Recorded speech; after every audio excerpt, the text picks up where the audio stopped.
Hello, everyone, and welcome to this home version of the Caravan Tour of Terror, a podcast where we tour the globe on a chilling, disturbing, had this in my head right before, venture round the world of horror movies. But this week we are back in Glasgow as the Glasgow Frightfest was in town. Unfortunately, my driver was unavailable for this, so I've pulled in our resident music maker. You may know him from the intro and outro from this podcast. It's Mr. Michael Maftean. Hello, and a good day, and thank you for having me.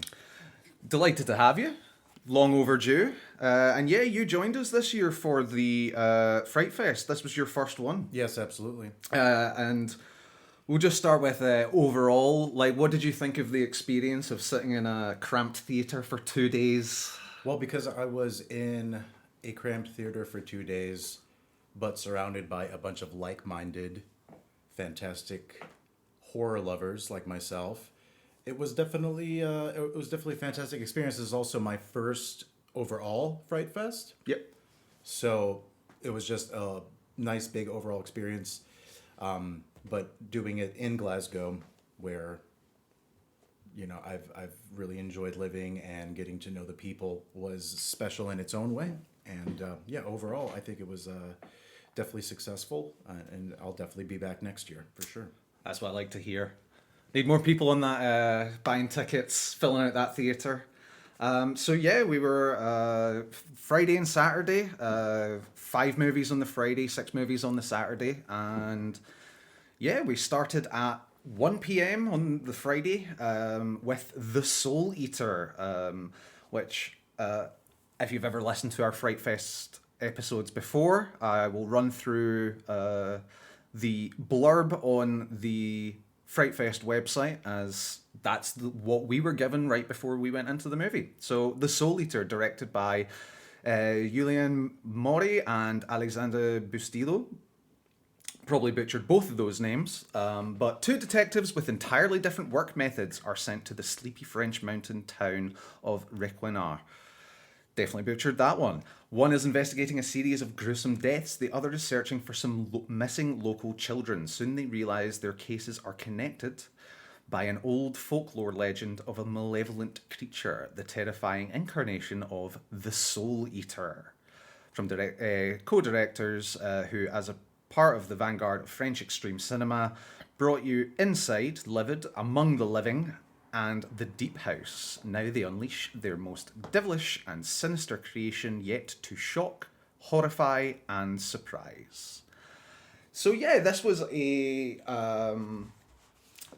this one kind of gave me kind of like True Detective vibes. Yeah, very much. It was very a gritty... like kind of cop drama for a lot of it, with horror elements. I thought that the performances were very well done. Yeah. And one thing I will say is there's kids in this one, particularly 2 main children, and child actors can be so hit or miss. And I thought these kids did a very good job of kind of just bringing across that kind of absolute terror, that fear that was needed to portray to actually make this movie work, because it is about missing kids and things like that. But yeah, what was your thoughts on our first movie? I thought it was definitely a good opener. I think that it definitely laid just a good overall foundation for what Fright Fest was going to be. It had its ups, it had its downs, it had a lot of moments where I was thinking to myself, this is heading in one specific direction, and I was pleasantly surprised that it didn't always head that direction. From time to time, I did feel like it was a bit disjointed. Yep. But I think overall, it still laid a pretty good story out overall. And I think that it's probably in the, for me, it's probably definitely in the top 5 somewhere. Yeah, no, I agree with you. It was definitely a good opener. When you're about to sit down to 11 movies, you want something to set that tone, and starting off on a weak movie can really put a damper on what you're going to see next. Right. But this one, it didn't like blow me away, but it definitely was a good watch, a good kind of mood setter for the rest of it.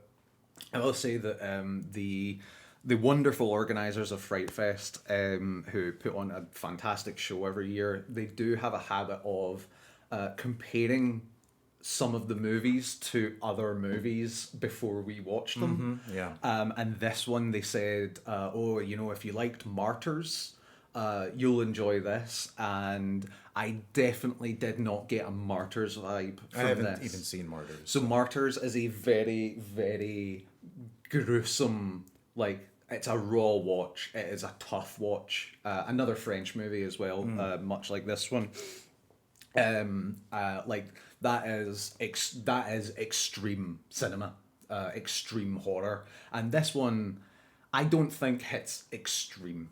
No, definitely not an extreme horror by any means. Yeah, it goes a couple of silly places from time to time, but overall, yeah, I found this was a really a decent watch. I enjoyed it. I got quite a bit out of it. It did really well visually. Oh yeah, actually, the cinematography was fantastic. For sure. Yeah. A lot of really, really good shots. A really great mood setting. Some good drone footage as well of the road being shot from up high, that quintessential kind of isolated feeling, yet also at the same time in a wide open space. Definitely kind of gives it that specific element. Yeah, because it talks about it being a sleepy French mountain town, and those drone shots really set that. Yeah, of that kind of isolation, that kind of like barrenness, at least in terms of people. And yeah, the two main leads, I thought did a really good job. Good performances. Yeah. So overall, like I've in terms of score. I'm kind of swithering between a 6 and a 7, but probably leaning more to a 7. Again, it's got its faults. It's nothing that I would like really search out and watch over and over, but I did enjoy it. Yeah, absolutely. I'm kind of right there with you as well. Yeah, but a 7 for you. 6. 6 for you. Yeah, just didn't quite hit that 7. Yeah, I don't know. I'm also I don't really give perfect scores. Yeah, the perfect 7, as people often say. Yeah, no, that's fair. I mean, the thing is, a 6 is still a positive score. Oh, absolutely. It's still a good movie. So after that, we went straight into movie 2. 325 was The Deep Dark, directed by Matthew Turi. From Matthew Turi, director of Meander and Hostile, not Hostel, the Eli Roth movie. Right. Comes an award-winning creature feature taking you on a deep, dark voyage to the edge of limitless, horrific imagination. It's 1856, and in the historic coal mines of northern France, a group of miners find themselves trapped in the subterranean depths after a cave-in. But they soon realise they're not alone. Decades later, veteran miner Roland is forced by management to accompany Professor Berthier underground to take samples and measurements. A sudden landslide prevents them from surfacing, and they too must face the ancient mutant that constantly craves blood. Mm-hmm.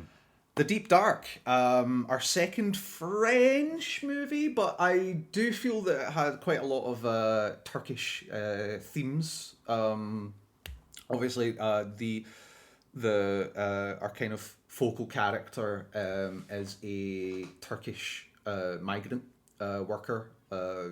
You kind of see, not really delving in too much into spoilers, but you see him back in Turkey, struggling for money, and you have the Was it actually Turkey or was it Morocco? I know they are nowhere near each other, but now that I'm talking about it, but yeah, you see him in his home country. I think it was Morocco. I actually think it was Morocco. Turkey was the funeral. Yes, you're absolutely right. See, that's why I've got you here to keep me right. Right. Yes, sorry, from Morocco. And yeah, so he's struggling for money under French rule, 1856, and you can see the kind of absolute disregard for the local population that kind of French government and French mining company have. Yeah. That it's just, you'll do. It doesn't matter that you're struggling, starving, whatever. We just need workers for our mines in France. And that really sets the tone for how he's received when he gets to France. Yeah. And the mining group is made up of a mixture of different nationalities. You've got Spanish, French, obviously, Moroccan, Italian, and they all have their kind of place in the team, and they're kind of you can see the prejudices coming out very early on. This movie does not hold back on its blatant racism in its characters because it fits the tone of the time. It's not. I would not say that in any way it's done poorly. I think it all actually serves the story, and that can be a hard thing to do. And I did enjoy the fact that it was a bit of a ragtag group. Yeah. So that's really entertaining for me. I definitely enjoy like kind of a mini ensemble type of cast. Everybody's in this together. A lot of questionable characters. Maybe not everybody really cares for each other. Maybe some of them could potentially be enemies outside of the mine. However, in the mine, they're working together to just kind of deal with the situation.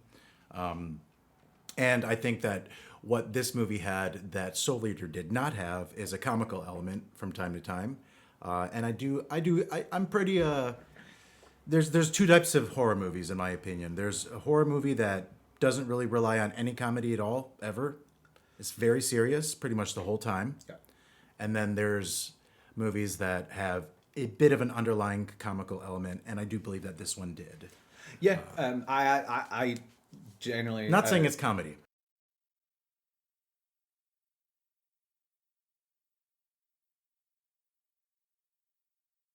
I would definitely agree. It's definitely not a horror comedy, but in general, I find it very difficult for movies to have horror movies, especially, to have an entire movie without any comedy. Right. And I always go to 28 Days Later as a prime example of why comedy is actually needed in horror, Especially horror.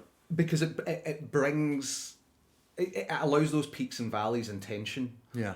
The moment I always go to in 28 Days Later is right after he's, squeezed the eyeballs out of the guy on the ground. He gets like a book thrown at him and he's like, oh, what the fuck, man? Like, and that breaks up that horrifying moment, but also allows you to drop down before that shock at the end when he gets into the taxi. Absolutely. And to be able to keep up a movie without the person watching getting kind of emotionally exhausted, you need that comedy to bring those peaks and valleys to allow you to drop that tension, to build it back up again. And I think The Deep Dark did that very well. Absolutely.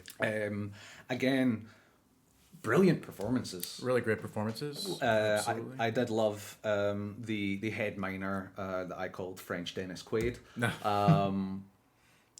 He does a great job of Very that. much so. Looking back on it, Yeah.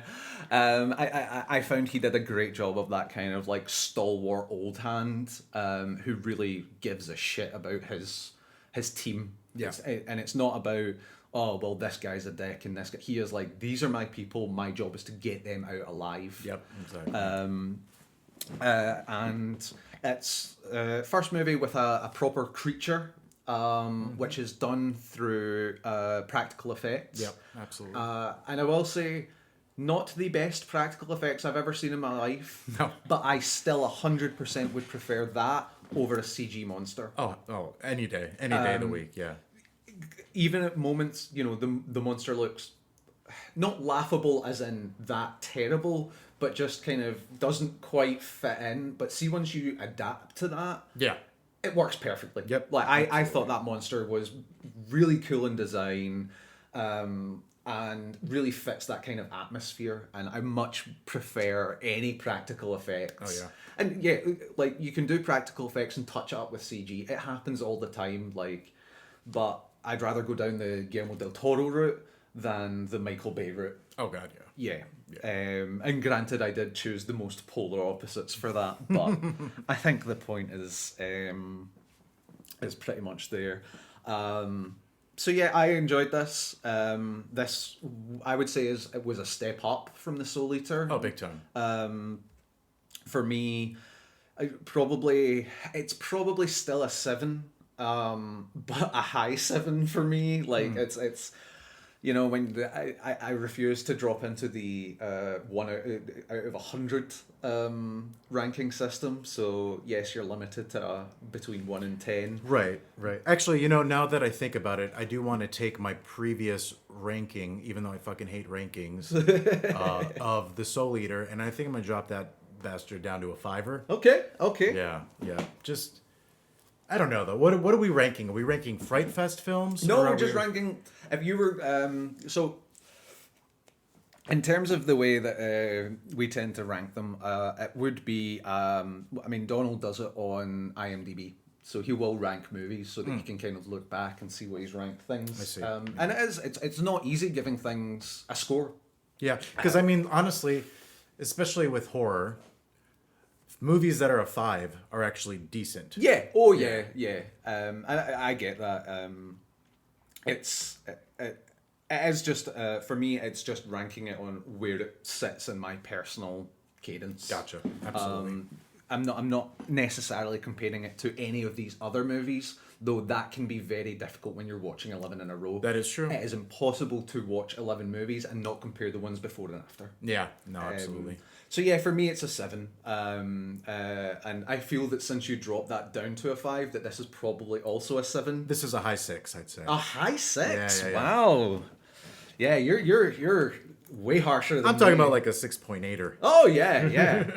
Yeah, no, totally. Yeah, I really enjoyed this. It's an hour 40 and it uses that runtime well. That is true. I never felt this one dragged at all. The previous one was around 2 hours, and there were a couple of moments where you're kind of like, come on. Yep. No, agreed. But yeah, Deep Dark's a fun watch. Yeah. Good creature feature, and it's one of those ones where you're shooting in tunnels, so you're using your budget wisely. You can put it where it's needed. And I think they do that great. And there's also a pony in it, so I'm happy. That is true. Yeah. And the music is actually really good in it. Yes. There's actually, kind of Soul Eater soundtrack is forgettable. More or less. Very much so. But this one does a really good job. There's actual thematic elements to the movie as far as actual melody and things like that. But there's also really great moments of tension and release that happens in it. So that also plays into my rankings. Oh, definitely. Obviously, due to your background, the music is going to play a bigger part than a lot of people, but definitely this one uses its soundtrack a lot smarter than the Soul Eater did. As you said, Soul Eater is very forgettable in terms of soundtrack. Yeah, and sometimes that's what it's meant to be. You know what I mean? Yeah, it's understated. Exactly. Yeah, absolutely. So, I guess rather than forgettable, understated. Better. Sometimes they can cross over. That Venn diagram can sometimes overlap. We move on to 6 p.m. on the Friday. We have The Invisible Raptor, directed by Mike Hermosa. And as far as I'm aware, was written and starring Mike Capes, with a little appearance from Sean Astin, and just bringing her absolute scenery chewing best was Sandy Martin, best known for playing Charlie Mac's mum in It's Always Sunny in Philadelphia. She just steals any scene she's in. Oh, yeah. She's just hilarious. So this one is a comedy horror. Proper comedy. The Tyler Corporation has finally figured out how to engineer a prehistoric raptor genetically. But they didn't stop there. They also made it invisible. Unfortunately for them, he's a really smart invisible raptor. After easily breaking out of its enclosure, it's now up to washed-up amusement park paleontologist Dr. Grant Walker and hapless loner security guard Denny Danielson to stop the predator before it wreaks havoc on the entire community of Spielberg County. With the help of local celebrity chicken farmer Henrietta McCluskey and Grant's old flame Amber, they uncover the truth behind the mysterious apex predator. This is 100% a comedy horror. Oh, yeah. And this is just a person that likes making movies, making a movie on whatever money he could. Yes. And he couched that. So Mike Capes was actually there. We bumped into him briefly at the bar after the movie.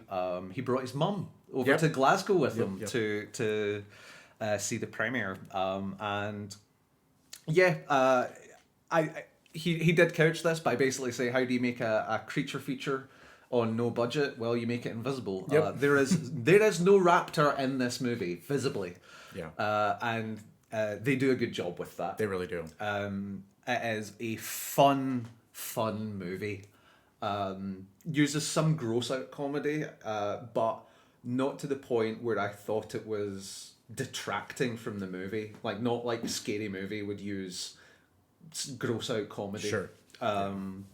You know, there's a big pile of shit at one point, and it's done really well. Like, it's funny. It's like actually made me laugh how they use that. It's a very, very silly movie. Yeah. And everyone plays their part very well. Absolutely.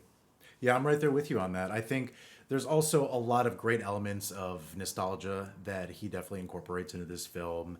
The writer, Mike Capes, who also is the star of the movie, definitely, I think, was pretty self-indulgent with a lot of things, but they really worked out for me personally because obviously I'm a fan of Jurassic Park. I'm definitely a fan of...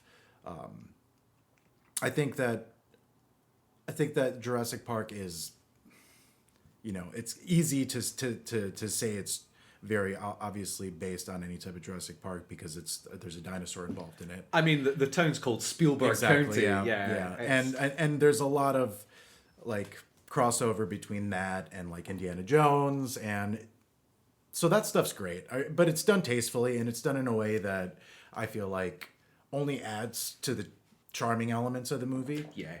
So I do think it's a charming film. I expected a little bit more out of it because I think the hype, and I really liked the cover.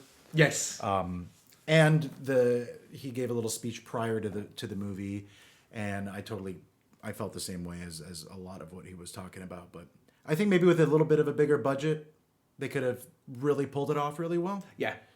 But it was also in my top 5 as well. Yeah. I would say an hour 52. It runs a bit long. Agreed. But yeah, I mean, this movie wears its inspirations on its sleeve. Yeah. But with reverence. Yep. It's silly. It's fun, and I'm with you. Like, I want to give this man some more money and see what he does with it. Yeah, like, absolutely. He made a really fun movie on basically no money. And being able to pull that out the bag and have such an enjoyable experience is very commendable. Absolutely. Because even in the first like 10-15 minutes, I was kind of like, right, is this going to be good? Is this going to be like just schlock? Right. But no, it uses I think it uses its cast really well. It uses its celebrity cameo excellently. Yes, very much and so. Sean Astin, Sandy Martin, arguably the second biggest name in it, who again I just adore. Yes. She's got such a talent for ridiculous comedy without you rolling your eyes. And she's completely ridiculous in this. Oh yeah, like over the top ridiculous. She's just wonderful and a cranky bitch the whole way through. Yeah, absolutely. So yeah, no, I thoroughly enjoyed it. Goes a wee bit too long, but not to the point where I was hoping the movie would end. Yep, agreed. Yeah.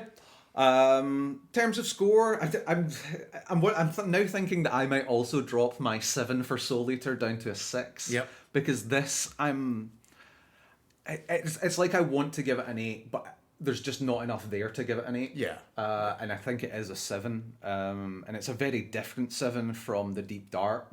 They're just very different movies. Definitely. But this is a movie that you could sit down with some drinks and some friends and have a great laugh with. Absolutely, yeah. It's definitely, I would argue that this is actually the first one of the weekend that I would say, yeah, go and look out this movie. Like, the others, if you see them and you want to watch them, excellent, you should. But this is the first one that I'm like, you'll have a laugh with this. You'll have a great time with this. Yeah. Like, just get some people together and enjoy yourself. Mm-hmm. In terms of score, what were you thinking? I think that this one is a solid 6 for me. Oh, solid 6? Solid 6 for me. Yeah, Yeah. absolutely.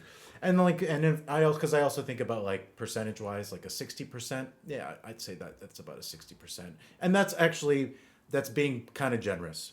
But I also, I don't know, horror comedies. I could take them or leave them. Yeah. A lot of times. Because I do know you're. I remember. I think it was last year when I was telling you about the Fright Fest movies, and you were. I mentioned I think there was like 2 or 3 comedy horrors last year, and you were like, no. Yeah. And I get it. Like they're very hard to do, and sometimes it's really not what you're looking for. Yeah. And it's also, I feel like, and no shit talking on horror comedy, but I do feel like it's easier to make a horror comedy than to just make a horror. Yeah, definitely. I've said it. Yeah, oh yeah, I'm sure you'll ruffle some feathers with that one. Like for me, there's 2 types of horror comedy.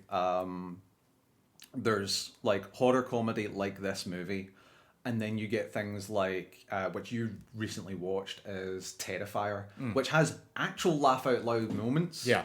But it's not a comedy. But it is not a horror comedy. But it's not. I wouldn't even say it's a horror with like comedy like we talked about with The Deep Dark. Right. Like that is a movie that tries to make you laugh. True. But it's not a horror comedy. Yeah, absolutely. And that's the ones I prefer. The ones that like can make you laugh, but my God, this is a horror. Yeah. Horror comedies tend to be relatively middling or bad. Yeah. That's pretty much about right. Yeah. So in that regard, I think he did a great job in making The Invisible Raptor. I thought it was really good fun. It's not going to win awards, but it's won my heart. Yeah, definitely. Music's fun too. Just a quick shout out to the music. It's very much John Williams-y type of score. Very, very much. I mean, on the nail, like the nail on the head. Like it's very, very. It's definitely not a live orchestra, but very good use of DAW and electronic instruments that pretty much sound like an orchestra, more or less. So. Yeah, it's the music is kind of it's in the same vein as the rest of the movie. It's using its inspiration. It's doing it openly, but with reverence. Yeah, exactly. And again, that's hard to do when you're using so many different sources and different resources to not come across as hacky or like just ripping things off. Yeah. Like this movie was made with love. Definitely. And then our penultimate movie of the Friday of night one, 8:45 was Wake Up, directed by Francois Simard, Anouk Wissel, and Johan Carl Wissel. From RKSS, the directorial collective behind Turbo Kid, Summer of '84, and We Are Zombies, comes a fresh take on the slasher genre, where classic adrenaline-fueled horror and Gen Z environmental issues collide in one twisted night from hell.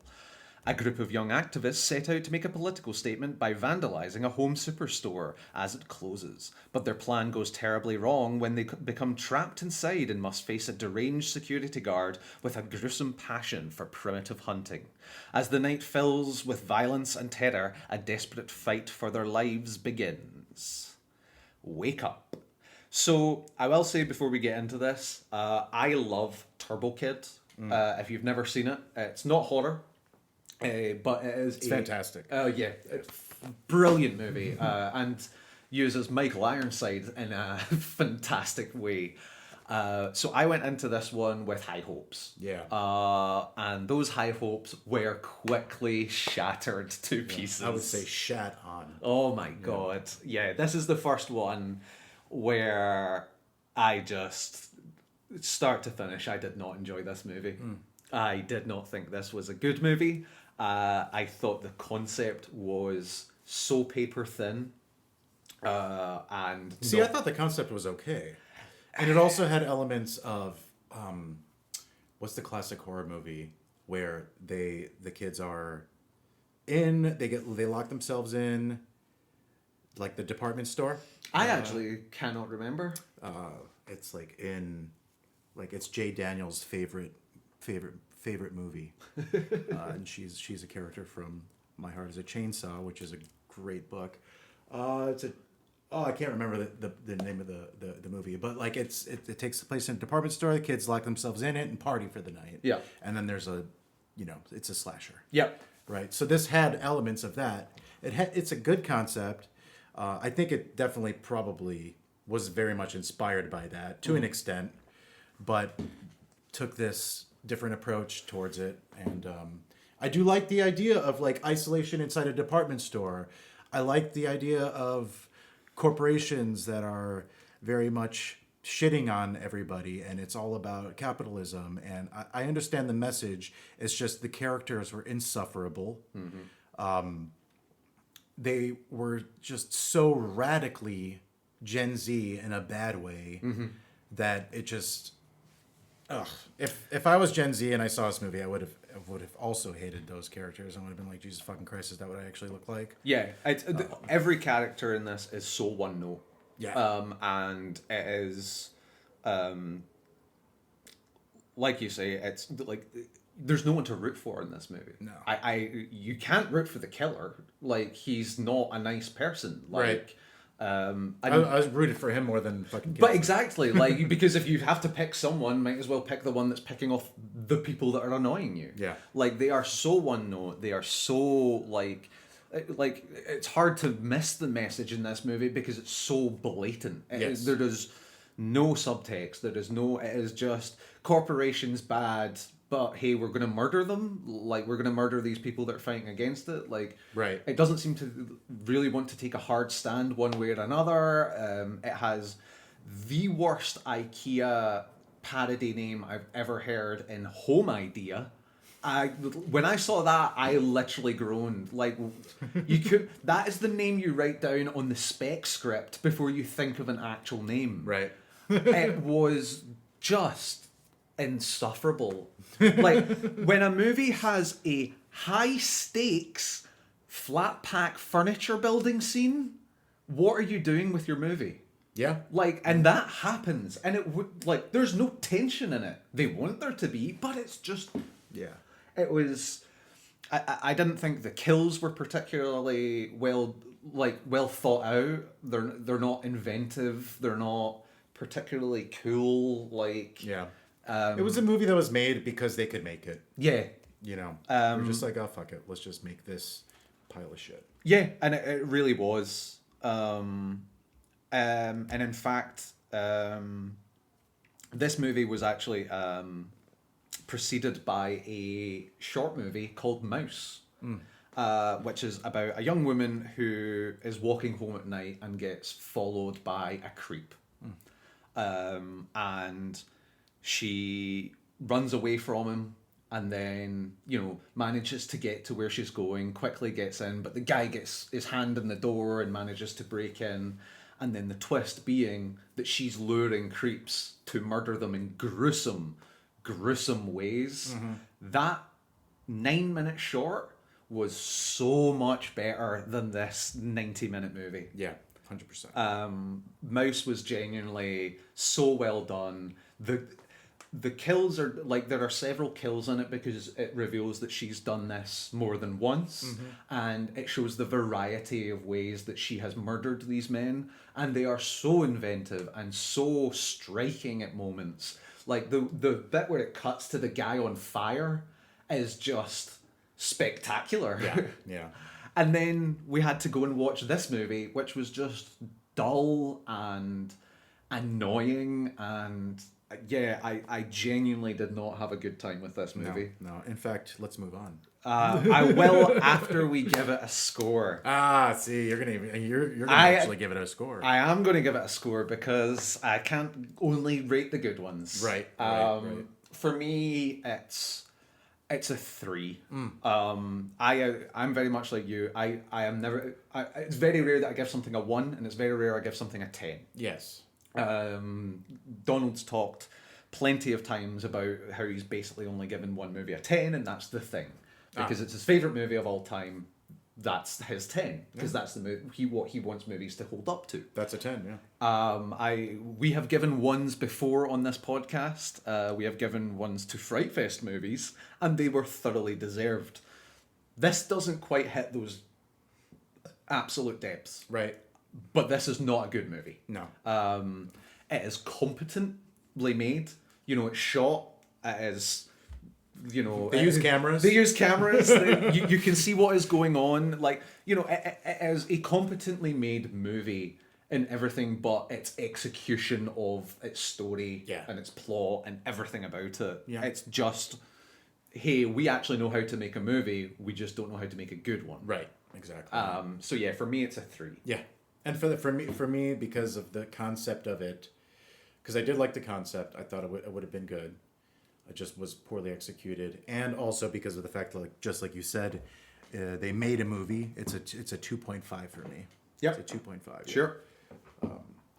That rounds down to a 2, so I'm happy with that. Yeah, I mean, it's just, I don't know. I haven't seen many films that I would honestly say, like, there's no way I would ever watch that again. You need to watch A Cloud So High. That was a movie from 2-3 years ago from Fright Fest that is one of the worst movies I've ever seen in my life. So apparently I don't need to watch it. No, I mean, as I always say, I like... one of the things I like about a Fright Fest is the range of quality, because if everything's great, you have nothing to compare it to. True. If everything's mediocre, you have nothing to compare it to. I like having these hard swings. Yeah. I think they're genuinely needed. Obviously, that's not what the organizers are looking for. Because they are done through a panel, I believe, of 4, the 4 people that you see standing at the front introducing the movies. And I think a certain number of them have to agree to put this forward once they see them, and it's also what's available, what's coming out, what can it's they not get. easy. It's not, and absolutely, like, this is when I give a bad rating to a movie in this festival, it's never a dig at the people organizing it, because one, people have different tastes. Yeah, you will always have that, but it's not easy. It cannot be easy putting together a horror, any film festival, any festival of any kind. Definitely not. No. So. Yeah, this was our first proper bust. Yeah, this was just not a fun watch. And that moves us on to our last movie of Friday, 11:05. We watched Kill Your Lover, directed by Alex Austin and Keir Stewart. Dakota has had enough of her toxic relationship with Axel, but the feeling isn't mutual. As she tries to end things, Axel becomes something different, something monstrous. He gradually succumbs to the poison of the decaying relationship, becoming a creature with increased aggression, a touch that melts skin, and worst of all, he's contagious. But both an uncompromising breakup film and a wild body horror shocker. Frightfest alumni and co-directors Alex Austin and Keir Seawarts, apologies for getting that wrong the first time, Debut feature roars with a punk edge, award-winning practical special effects, and soars via dynamite performances from newcomers Paige Gilmore and Shane Quigley Murphy. Now, I would say that this was the first movie that the people we were with were divided. I thought this movie was not bad. I thought that it was well done. I thought the performances were good. I just don't think that they went deep enough. It's a very shallow movie. But I remember you and friends of the show, Mark and Therese, coming out of this movie not particularly happy. Yeah, it wasn't. No. It like where Wake Up was also one-dimensional and terrible. This was just kind of just a step a little bit above that for me. It's just it was just the literal physical representation of a toxic relationship without going into too much of it, because it's in the in the blurb, so I don't know. It's just I like they meant well with it, and I get it, and I've been in toxic relationships and they feel terrible and you don't know you're in them sometimes, so I get that aspect of it. It's just I think the actor also really bothered me. He was just, I don't know. I mean, he is a prick. Yeah, and he's meant to be a prick. Yeah, definitely. I mean, so from that point of view, it's great. He does a great job looking like a rapist of some kind. Because he just has that very, very patriarchal man fucking bullshit. Yeah. So I don't know. It's a tough one. It is. I would say one of the things that I did enjoy about this was that while a lot of the movie deals with Dakota's, attempt to get out of this relationship, it does later on in the movie reveal that it is not a one-sided thing.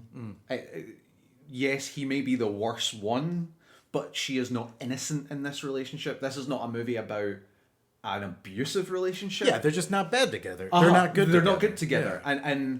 And that realization that it's not him, it's us, but he's the one that's trying to cling on to it and stick with it for no reason. Right. But yeah, it is so here's your subtext straight on the screen. Right. We're just putting it right on there, including in the special effects, including in everything they say. It is a very shallow movie that wants to be a lot deeper than it is. The dialogue is dreadful. Yeah. The effects, I will say, were very well done. I enjoyed the way that he transforms throughout the movie. But yeah, it runs an hour 20 and it feels longer. Yeah, that's true. Very small cast. Very kind of bottle movie. It mostly takes place in one flat. Yeah. But yeah, it's a misguided attempt for me. It's not bad. It's just I can see what you were going for, but I don't think you went far enough. I think you needed to actually sit and look at what you're actually making and delve deeper into it as a concept, rather than being like, how about a movie about a toxic relationship? Cool, go. Yeah. That was it, rather than having this deeper meaning, this exploring the characters more. And that's probably my biggest strike against the movie. Is it is a movie about a toxic relationship between two people that they are basically the only two people in the movie, and they're still shallow. Yeah, absolutely. You could have done so much more with these people. Absolutely. So for me, it's a straight 5. It's not good. It's not bad. It just is. I would like to see these directors go away and really delve deeper into what they want to do as filmmakers. Yeah, and maybe not together.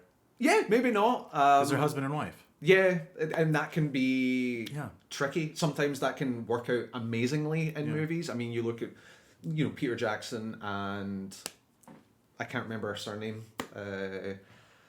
Fran, his wife, who worked together on all of his movies. Like, she worked on Lord of the Rings. Like, husband and wife teams or relationship teams, whether that's, in a couple or related brother and sister and sister, you get those quite a lot in movies. Yeah. But that can really either help or hinder a movie. Yeah. I'd be curious to see what they could do separate from each other. Yeah.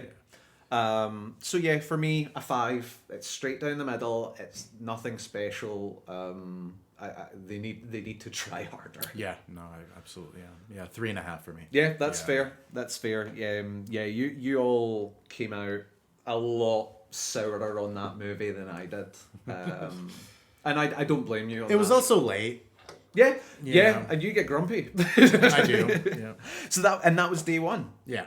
We had 5 movies. I thought it was a decent first day. It was not amazing. Yeah. I think it was quite unfortunate that the last 2 movies were the ones we didn't enjoy. Yeah. Because that can, especially as you say, you've already watched 3 movies. It's getting later and later. Yeah. And then you have to sit through these other 2 movies that you aren't enjoying. Right. But yeah, it was an okay first day. I would say probably my favorite on the first day was Invisible Raptor. The Deep Dark being a close second. Those 2 were definitely the highlights for me in the first day. Yeah. But I think just Invisible Raptor was fun, light, and I wish they would have ended the night with Invisible Raptor. I think that would have been a better choice. I really, really do. I think that would have left everybody like in a higher mood. But I think also it may have been because of the time that it went on. I think the actor and the writer of the movie for Invisible Raptor probably wanted to speak earlier in the day.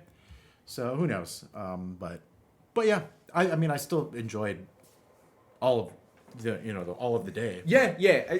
As always, it is an experience, and the fact that they do get these guests in is fantastic. The fact that these guests fly from around the world to come and chat about their movies, or whether it's the sound that they worked on, the script. You get a wide variety. Absolutely. And what was it? Kill Your Lover that had the composer? Was it Kill Your Lover that had the composer? Yeah, it definitely was the composer that. They also talked to, because they had like a panel. Yeah, they had like 6 people. Yeah, they had a like panel that. of people. They're very proud of the movie, and they shouldn't be. But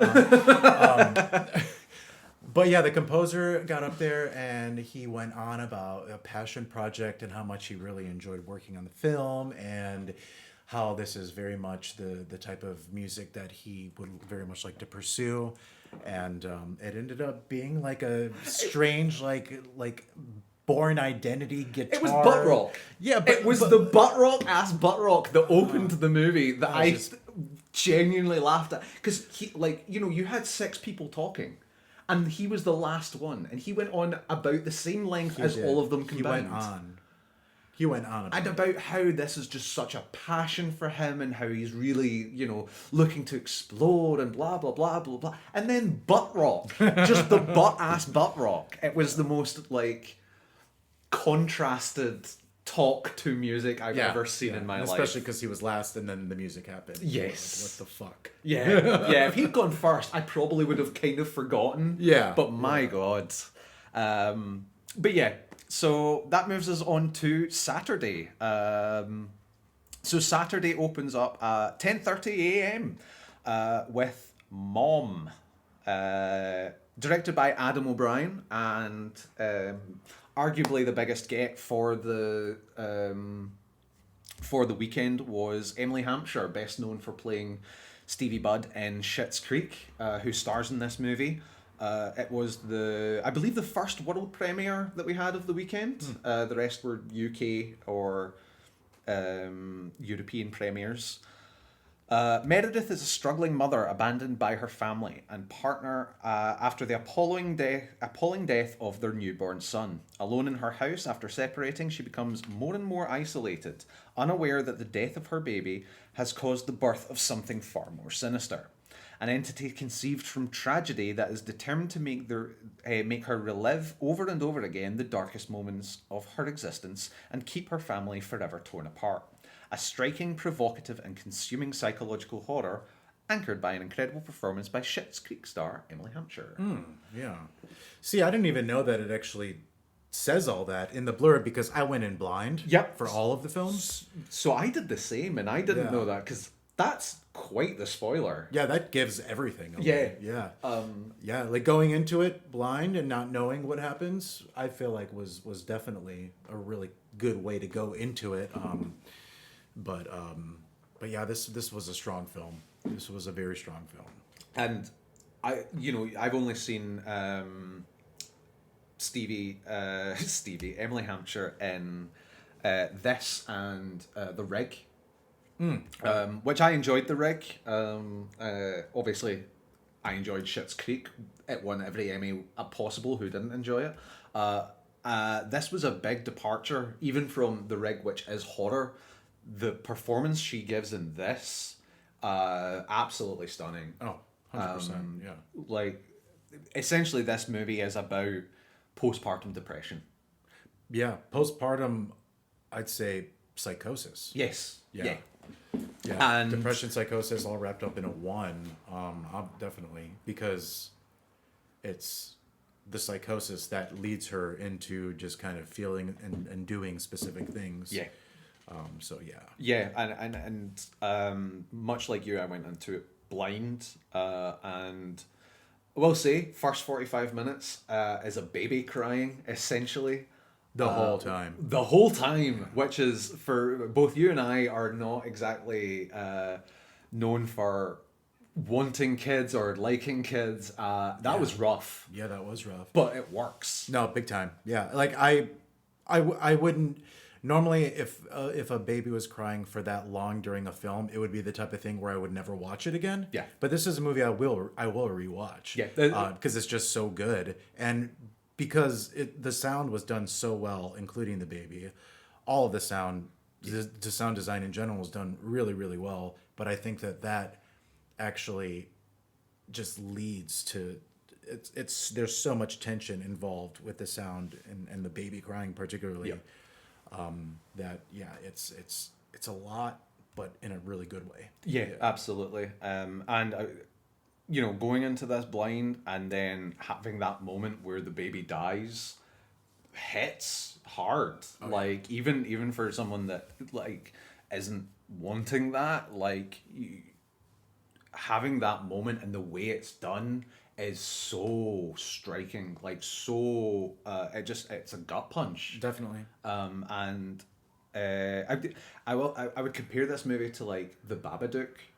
Yeah. And quite a few, like partly, the kid screaming for the first hour of The Babadook, very much reminded me of it. But it is that kind of a struggling mother and how that's resolved or how it isn't. Yeah. And yeah, it's. There's a lot of good social commentary there on what type of responsibility falls to a mother, what happens to a woman's identity after she has a child, Yeah. just in general. Like, she just becomes a mom, and there's a lot of discussion in the film about she doesn't think she's a good mother. She knows she's really not a good mother. She thinks she's not a good mother. What does that mean? She's trying so hard to be a good mom. Yeah. But apparently she really thinks that the baby hates her and things like that. And it's there's a lot of social commentary and talk there as well. Yeah. About what happens to a woman's identity, And also- and how the husband deals with the whole entire situation. So, Yeah, that's what I was literally about to say. Is like what responsibility, both as a father and a partner, Yeah. does that man have? Only saying man in this because it was, but any part. What does the other parent have, the one Right. that hasn't given birth physically? What responsibility do they have, like, to not just care for their child? You know, you can have that, like, you know, you can be involved while still not doing your part. Totally. Because it's not like he isn't a stereotype father in this movie. He is not the kind of person that's just like, it's her responsibility and she can go and do all this because I'm the man and she's the woman. He is involved, but he doesn't take on the responsibility he needs to as a partner Yeah. for a woman that has just given birth. And they talk about it. The director was there, Right. and he talks about how certain aspects of what she experiences and the way he reacts isn't necessarily exactly what might be happening. It's kind of left to interpretation of, like, you know, very early on there's a moment where they get her water breaks, they go and have the baby, and then they're back at home, she's scrubbing the floor while he's holding the baby. And he talks about how that might not necessarily be what is exactly happening, but how she's perceiving it. Right. And there's a lot of that, of how interpretive certain aspects of it are. And it's it's a very sensitive subject that I think is handled extremely well. Yeah, I agree. Literally my only fault in the movie is the ending, which I'm not going to spoil, but for me it seemed the studio didn't really like the ending. Can you just get Emily back and shoot this one thing and then tack that on to the end? I think if it ended the way, and you know exactly where I'm meaning, Yeah, no, that absolutely. moment, that would have made it better. Oh yeah. I think that adding that bit at the end just kind of peters it out rather than gives it this. It dropped at a point for me. Yeah. Yeah. Yeah. Definitely. For me, this one is an 8. It's an excellent performance from all involved, but Emily Hampshire really puts forward, like, it stands up with other great performances for me, like actual, not just like a horror movie performance, but she brings every single bit of emotion to that character, and without that, this movie doesn't work. Yeah. Absolutely. I'm with you on that. I give it a 7. Yeah, So it's yeah, that's very respected 7. Oh for yeah, sure. yeah. That might be my highlight of the weekend. Yeah. I it was a fantastic movie. It was awesome to see Emily Hampshire there. That does not affect the movie quality. Just a note. But yeah, She's delightful. Oh She's, yeah. And Just a cool person. the fact that she talks about how she's not exactly a maternal person that doesn't want kids, and her experience throughout that movie was really interesting. Made to me hear. like it even more. Yeah. It's one of those ones where, you know, the special features add to the movie rather than just being a little fun extra. Yeah. That genuinely added to Very much so. the experience of that movie. Next up, second movie of the Saturday was The Funeral. This one is the Turkish one. This is the Turkish one. Yep. Directed by Orkun Bayram. Zemal, a lonely hearse driver, has been entrusted to secretly transport the body of a murdered young woman, Zeynep, to her parents' home at their final request. But he hears strange groans from the back of the vehicle during the journey, even though Zeynep hasn't got a pulse. As her body comes back to life, the moment he sets eyes on her, Samuel falls in love with the undead woman.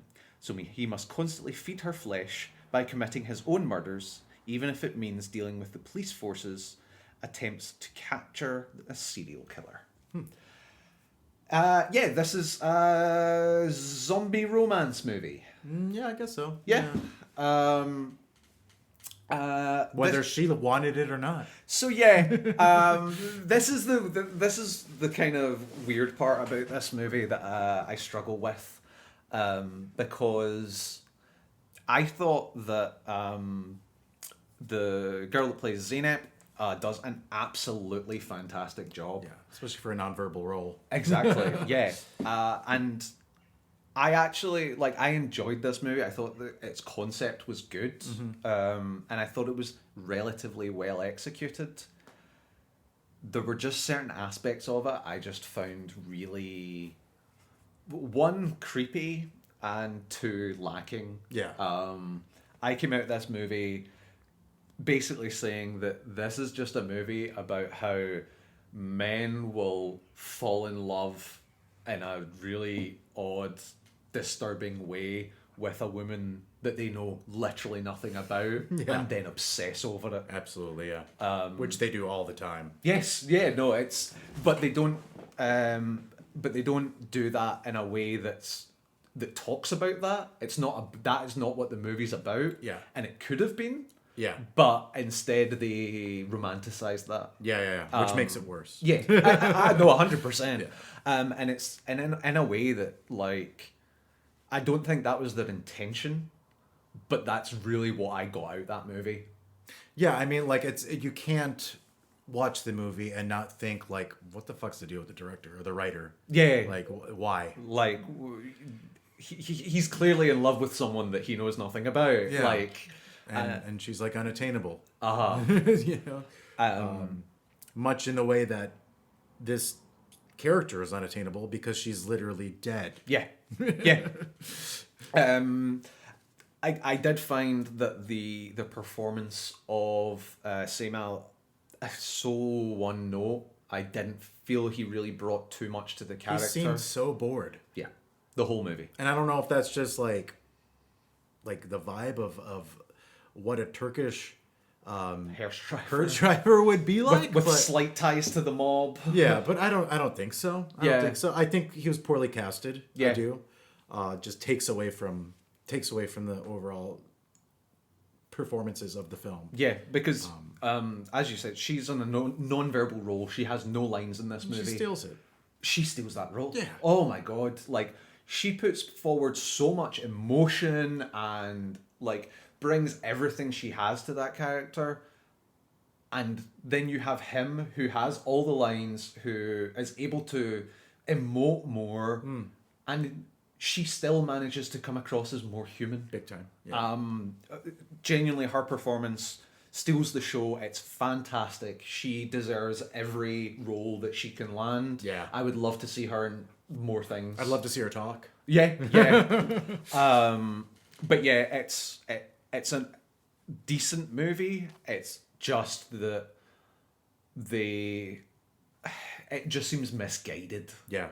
And that was a bit unfortunate, to be honest. Yeah, because the shooting locations are cool. Yeah, it's a well shot movie. Yeah. It's got some really great set pieces. I really enjoyed that final, without giving away too much, melee, in the large field. Yep, I thought that was really well done, but yeah, I just get this creep feeling from that guy. Yeah. Not the actor in particular, Yeah. just this character, just Yeah. the way that this character, what his motivations are, what he does after he decides on, I am in love with this woman. Yeah. It doesn't sit right with me. And to be honest, if you're looking for a better version of that, something like Let Me In or Let the Right One In. Right. I mean, the Swedish version is the superior one, the original, but the Chloe Moretz and Cody Schmidt-McPhee version is also extremely well done. Right. That movie is basically the same concept, but is done so much more tastefully and naturally. Yep. So yeah, I think for me, this one's a 6. It just peaks over that. There are good aspects of it, but I can't give it any higher than that, Right. due to just the uneasy feeling I get from what it is. And to be honest, it's mostly her performance that pushes that up. Same. Yeah. I'm gonna give it a 4.4. Okay. Yeah. So I'd not recommend. I mean, it's a one and done for me. You know, definitely watch it. It's definitely got great shots, good elements of it in it. It's an interesting concept, but it has been done in different ways Yeah. better. I mean, Warm Bodies is even another one. And that's a Yeah. very Hollywood version of this. Right, And I right. still think it manages to be a bit more smart and tasteful. Yeah, exactly. So yeah, it's a bit of a misstep, but not to the point where I think it's terrible. Yeah, no, I don't think it's terrible. I just think it's a little ridiculous. Yeah. Then we come to our second polarizing movie of the weekend. 3:35. We went to see Custom, directed by Tiago Teixeira. The long-awaited first feature from award-winning Brazilian-born and UK-based filmmaker Tiago Teixeira, director of the acclaimed shorts Dogskin and Wrong Number. In this paranoid horror thriller, blurring the lines between death and sex, reality and fantasy, Jasper and Harriet are art house pornographers struggling to make ends meet. Their stock and trade is producing custom-made erotic films for an exclusive clientele into the forbidden, the shocking and the strange. As they hit rock bottom, that's when they encounter the audience, a mysterious client offering life-changing money to perform strange rituals on videotape. This one, I would say, was probably the most polarizing of the weekend. And this is the one where I'll start saying, this was the horniest Fright Fest I have ever been to. Because Kill Your Lover had some pretty graphic sex scenes, as in quite full on. Yeah. But nothing compared to Custom. Yeah, Custom is... Custom is, and it is a movie about two people making porn. It's quite hard not to do that. I actually thought this movie was well done. Yeah. I genuinely thought that the performances were, literally in the first 2 minutes, I thought I was going to hate this movie. Yeah. But then as the movie starts unraveling, I thought that they actually handle this concept with a lot more care and a lot more tastefully than it could have been done, than I have seen done in other movies that don't even delve into something like Especially porn. with the budget. Yeah.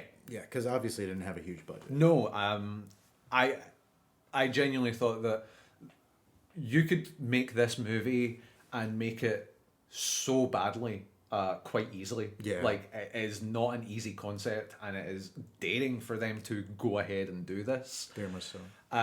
It's not the best movie I've ever seen in my life, but I genuinely think that it uses its performances well, it uses its concept well, and leads some intriguing places. Yep. I think for me, I had to kind of give it a little bit of time and thought after watching it, but I do feel like very much the same.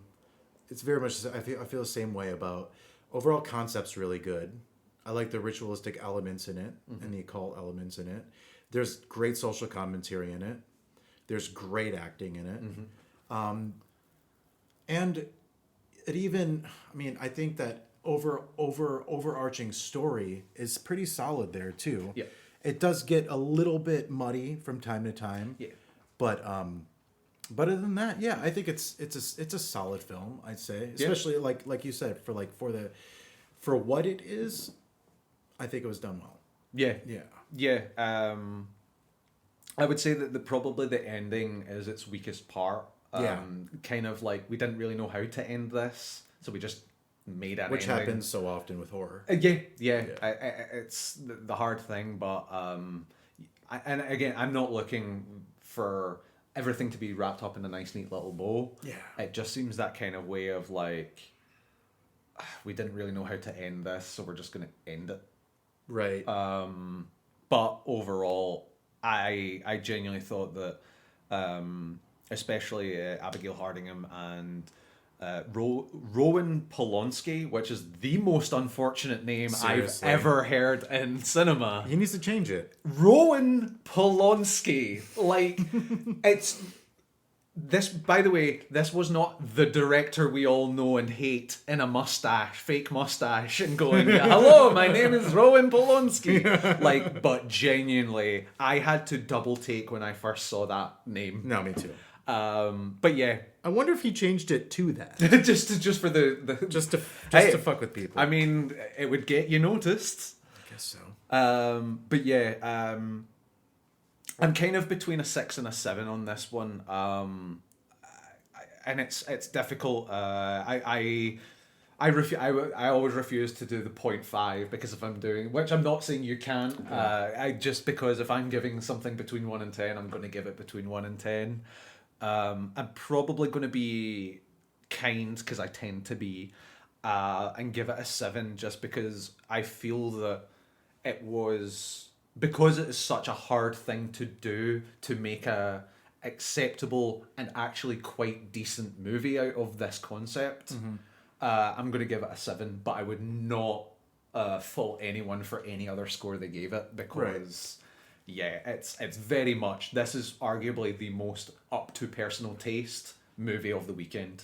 Yeah, no, very much so. And I think that just because it does something well doesn't necessarily mean that, you know, it's going to make my rating go one way or another. Absolutely. You know, because like, it's also, should this movie have even been made? You know, should it have? Should it not have?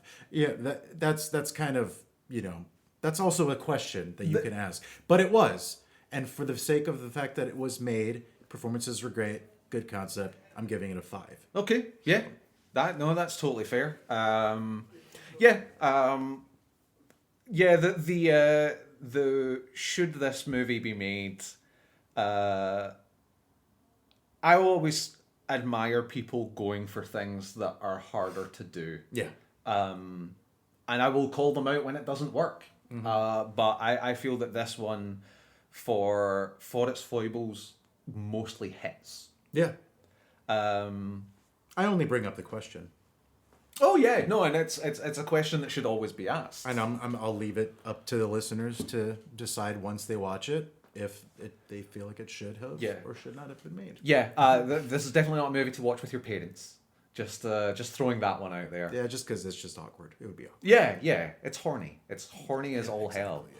Yeah. I do want to know how long it took her to get into that entire latex outfit, though. Yeah. Because, my God, it looked tight. Yes, it did. Ouch. Yeah. And then we move on to fourth movie of Saturday. 6:05, we saw The Well, directed by Federico Zampagnoli. And our second big name of the weekend, Lauren Lavera, which if you've seen Terrifier 2, and she will be in the upcoming Terrifier 3, she was there for this premiere, and for her, this was her first time seeing the movie. Yeah. Which was interesting. But yeah, Federico Zampagnoli, the Italian Rob Zombie, director of Shadow and Tupa, Demon of Desire, returns to the extreme horror genre with a dark supernatural chiller starring Lauren Lavera. Fresh from her eye-catching lead role in the box office phenomenon Terrifier 2. She plays Lisa Gray, a budding art restorer who travels to the small Italian village of Sambuci, just outside Rome, to bring a medieval painting back to its former glory for a wealthy and titled client. Little does she know she is placing her life in danger from an evil curse and a monster born of myth and brutal pain. I think it is a massive disservice to call Federico Zampagnoli the Italian Rob Zombie. I totally agree with that. Yeah, because Rob Zombie makes shit horror movies. Yeah, I mean, I have seen Rob Zombie movies that I have enjoyed. It is not the Halloween movies, I'll tell you that. Definitely not, no. And those other movies, I don't even consider horror. That's why. Yeah, it's more like... I got zero Rob Zombie out of this. No, there's nothing Rob Zombie about this. This is giallo. This is the most giallo movie I've seen in about 20, like made in 30 years. Yeah. And I loved it because my biggest... I can't watch giallo movies for the sheer fact that everyone is speaking their native language on screen and is dubbed over. Mm-hmm. That just, I can't, it just doesn't sit with me. It fucks with me too. I hate it. It's not that I don't enjoy giallo movies in concept, it's literally that one fact. Yeah. I can't do it. But this was in English. This was all in English. If it was all in Italian, that would have been fine. It's not foreign language movies. It's this. No, I get it. It's the disconnect Between the mouths and the lips, sounds. yeah, yeah. It's the same reason I will always choose subs over dubs. Can't do dubs. Oh, It's- same. Yeah. But yeah, this is the most giallo movie I've ever seen in my life. Yeah. Other than Jello movies. Other than giallo movies, because like from the way it's shot, the way that, I mean, it's set in a sleepy Italian town. Yeah. It's shot in a sleepy Italian town, and even through its concept, it is a giallo movie. Yeah. A young, beautiful woman goes to a town or Right. lives in a town for a specific reason, and weird occult shit happens. Yeah. The gore is Jello. The gore is giallo, the performances are giallo, the Yeah. shots, the costumes, the everything about this movie is giallo, and I use that as a huge compliment. Oh, 100%. Yeah. This movie, much like Invisible Raptor, but so different, uses all its inspirations on its sleeve, Yeah. but to great effect. Yeah. And one thing I really want to point out, I will say all the performances in this movie are very well done. Oh, yeah. They are so good. And this might be one of the highest budget movies we saw of the weekend, at least in terms of the way it looked. I don't know that in terms of fact. We don't. I have remember her numbers. saying that the budget was not high. Yeah, but to be fair, not a lot of the budgets of these movies looked that high. Yeah. This one tended to have a bit more grander scenery and bigger shots, maybe a little bit more. Oh. Yeah, I don't know if that's getting picked up on camera. My cat's outside the door screaming. This one has like a grander look to it than a lot of the other movies. I don't think the budget was huge. No, definitely wasn't. She literally said it wasn't. Yeah, So, yeah. But the oh my god, I'm gonna murder him. But yeah, the there is a character in this movie that could have been done so distastefully. It is a man who, upon first sight, you would have thought, okay, this is going to be a really bad portrayal of mental illness, and turns into one of the scene-stealing best performances of the movie. Yeah. Our second excellent performance with no lines of the weekend. Oh yeah. He manages to make a disturbing and disturbed character without ever crossing that line into distasteful mental health. Yeah. And It's just fucked up. it's just fucked up. Like, it reminds me more of a Resident Evil villain or a Evil Within villain. Yeah, Like, definitely. it's a brute that is just a monster. Yeah. But and I thought that was such a perfect line to cut. Yeah. But yeah, the gore in this movie is so fun and horrible, and I thoroughly enjoyed this movie. Yeah. It goes places. It really just takes its core premise and runs with it and doesn't stop running. Yeah. And even talking about Custom, where they didn't really know how to end that movie, they knew what they wanted to do with this movie, start to finish. Exactly. This movie was fantastic. Yeah. And for me, this one sits at another 8. Yeah. This was just such a joy to watch. From just as a moviegoer perspective, and then from a horror movie lover. Yeah. This movie was just made with joy and love and absolute gore and violence. Oh, absolutely. Yeah. It was my favorite film of all of Frightfest. Yeah. Definitely my favorite film. It's, yeah, everything from performances to just overall story arch, the way that, there's always a twist that happens. The twist is great in it too. Is definitely, yeah, it's an 8 for me. It's the highest grossing film of the night for me, or of the whole entire Fright Fest for me. So Yeah. For me, it's between that and Mom. Yeah. And they're two very different movies. Yeah, definitely. So yeah, for me, both eights, and both are definitely ones that I would suggest people go and look out. Then we move on to our penultimate movie, All You Need Is Death at 8:25 by Paul Duane. A young couple records and collects folk songs in rural Ireland, selling them to a mysterious rich buyer. When rumours of a song never before heard reach the couple, they find themselves in an uneasy alliance with a music professor to discover an ancient song, a taboo ballad that may end up unlocking some dark truth from the forgotten past that will alter all their isolated lives. Echoing the early work of Ben Wheatley and Peter Strickland, Paul Duane's ethnomusicology Shocker is one of the year's most unique, wild, eerie, and unsettling cautionary folk horror tales.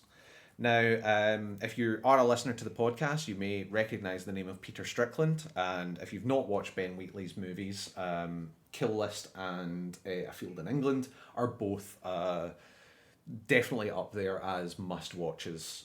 Kill List I recently bought on Blu-ray because I just wanted to own it. I adore that movie.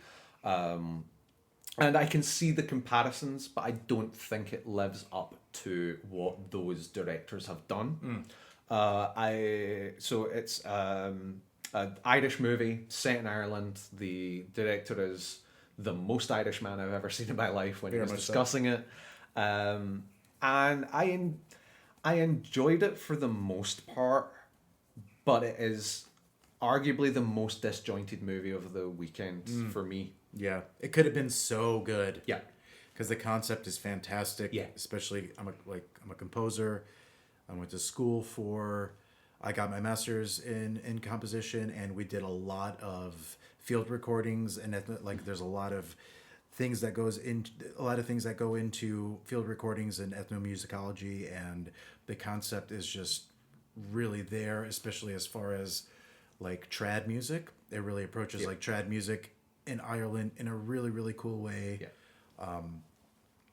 It's just there's just something, and for a lot of the film, it's good and it's there, and then something happens about halfway through it, and it just kind of, I don't know, it's like it loses a wheel, and it's just like kind of just going on one wheel instead of four, or instead of two, and it's just, I don't know what happens to it, but it ends up being a little more disappointing than I would have I thought.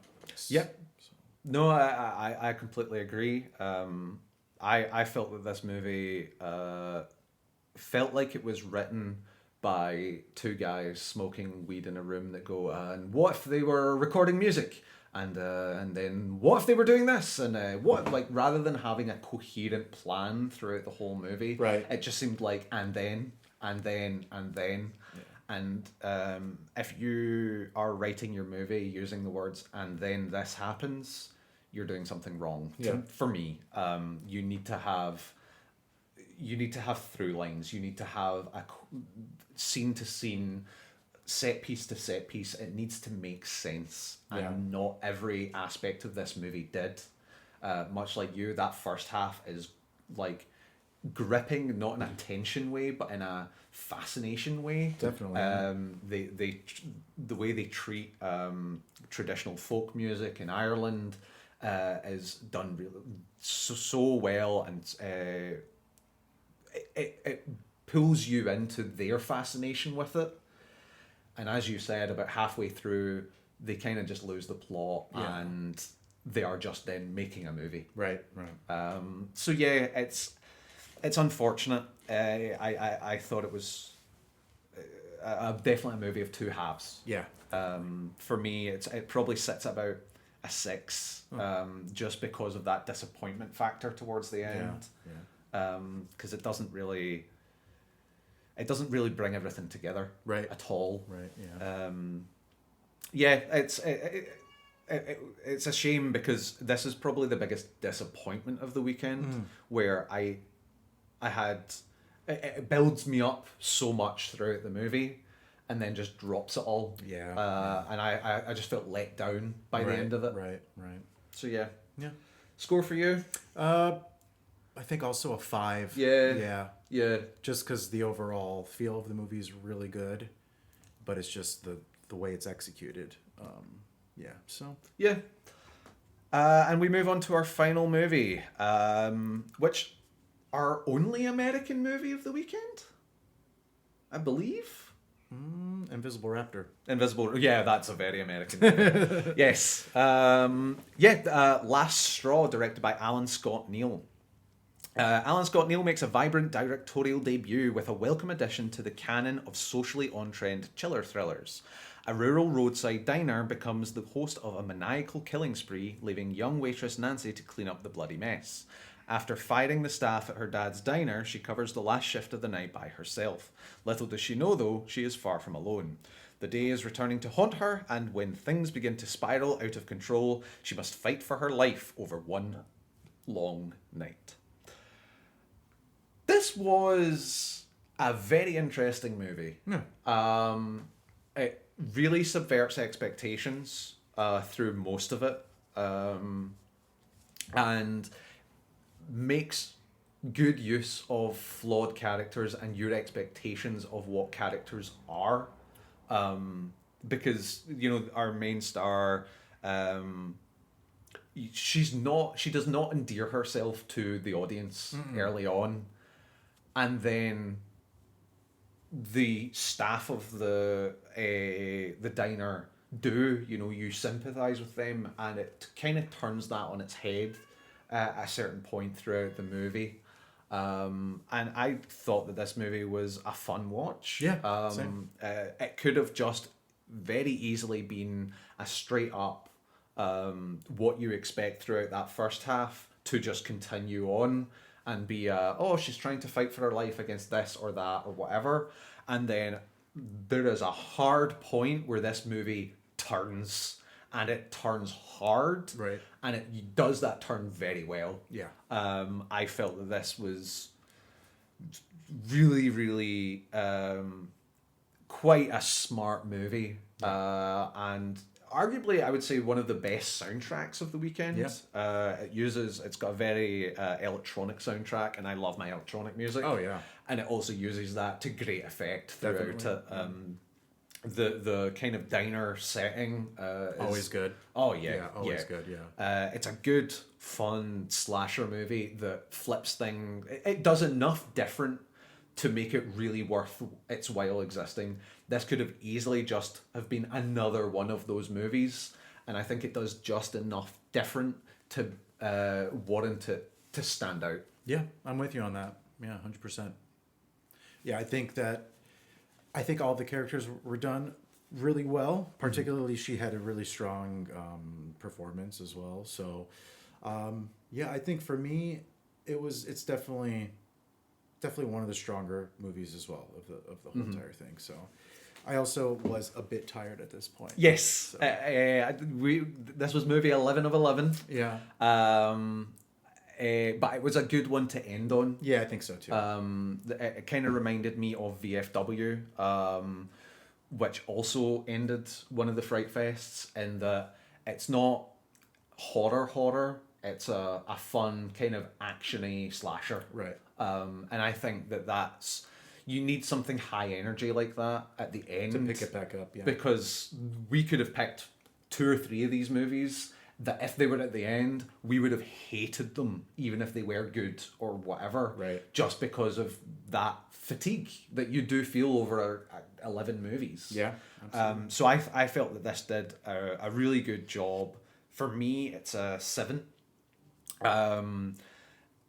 It leaves a couple of plot holes completely unresolved just for the sake of its plot. But not to the point where it was more just me being picky of like, wait, what about that thing? Right, like, it's right. not that that it doesn't satisfyingly wrap up its story. It Right. does. It's just that they do a couple of things for the sake of the plot that end up they ignore towards the Yeah, end of yeah. it.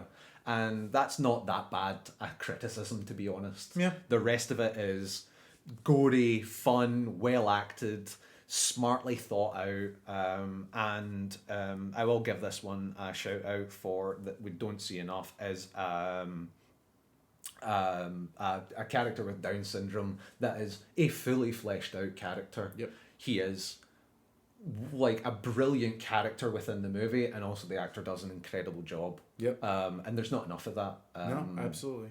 Yeah. So yeah, what did you score wise? I also gave it a 7. Yeah. Yeah. Yeah. Definitely. Wow, that is the first one we've actually got the same score on. So yeah, overall, I wouldn't say it was the strongest Fright Fest I've been to. It's the strongest for me. It is, yes. But I am now 5 years in. Yeah. And that is, it's not to say I didn't enjoy the weekend. I just felt that mostly it was a relatively middling. There are some high points, there are some low points, Yeah. but usually you get a good kind of wavelength throughout it where you get ups and downs and like, oh my god, this one was fantastic and this one was like absolute trash. Like even the The Well and Mom for me were the two highlights. Yeah. Wake Up, easily the worst movie for me. I did not enjoy it. Yep, same. But the rest kind of just hit that kind of middle ground. Yes, exactly. And that's not, that happens. Yeah. You know, especially in horror. It's hard, like, horror's hard. The reason I love horror and the reason I do this podcast is because I find horror harder than any other genre to actually do well. Oh yeah. I would say, like, comedy's hard, but you can make people laugh. Making people scared is hard. Absolutely. It's easy to do jump scares. It's easy to just throw in X or Y to make your movie scary, quote unquote. But to actually make good horror is very difficult. Absolutely. So yeah, it was it was an okay Fright Fest for me. But as always, I have a great time. I always find it wonderful that this gets put together by that panel. And yeah, I'll be back next year. Will you be as well? Do you think 100%. this is you in? Oh yeah, that's me. That's me locked in for sure. Yeah. And do you have any highlights, lowlights, any extra comments you want to throw in before we wrap this up? I think that everybody should watch The Well. Yes. It's so good. And I think that Lauren is definitely one of the next upcoming Scream Queens. Yeah. 100%. Yeah, absolutely. Yeah, I look forward to seeing what she does. Hopefully she does more horror. I know she probably wants to do other things, but hopefully she does more horror. Well, we've got Terrifier 3 to look forward to. She is in that. And yeah, I'm sure she does. She did actually talk about that slightly at the thing, that because, you know, being a Scream Queen or being typecast in any role can be difficult. I'm sure.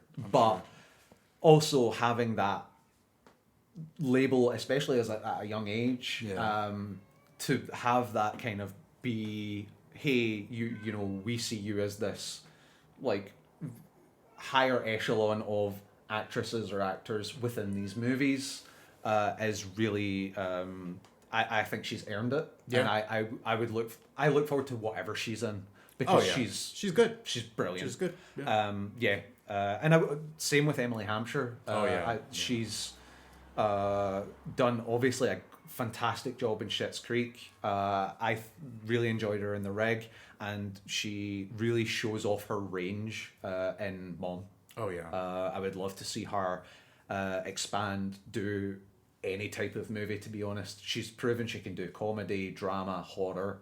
And I think that there should be casting directors grabbing at her for absolutely. for that. Yeah. Well, thank you so much. It's been long overdue for coming along. And, Thank you for having me. Yeah, it's been fantastic. And thank you as well for putting together our music. Finally get to do that on record. Yep. So yeah, we'll hopefully have you back again. But for now, I will go and try and find the caravan and wherever Donald's parked, because yeah, we need to get back to Asia, and that's going to take a wee while. So yeah, thanks all, and we'll see you next time. See